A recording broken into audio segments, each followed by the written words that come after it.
Donc, selon l'hypothèse biologique, lorsqu'on a faim, le neuropeptide Y est libéré par l'hypothalamus qui, lui, agirait non seulement pour stimuler la prise alimentaire, mais aussi pour activer des récepteurs Y1 et Y2 qui, eux, servent à inhiber la libération de sérotonine qui joue un rôle dans la régulation de comportements agressifs.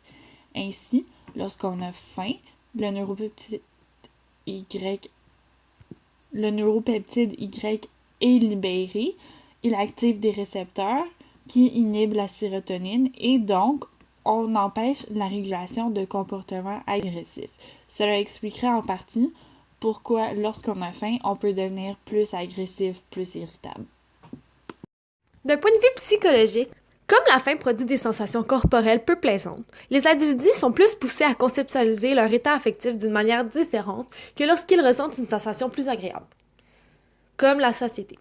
Donc, la sensation désagréable de faim est conceptualisée comme une émotion, et celle-ci sera la colère ou l'irritabilité.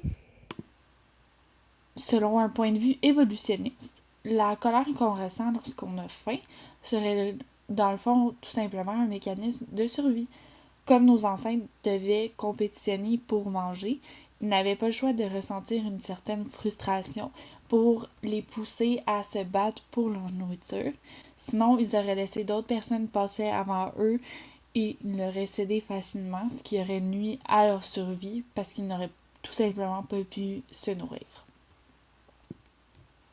Donc, pour éviter des explosions de colère et d'impatience dans le futur dues à votre faim, c'est important de vous garder bien nourri avec des éléments nutritifs qui permettront à votre cerveau d'être constamment alimenté par du glucose et de bien fonctionner.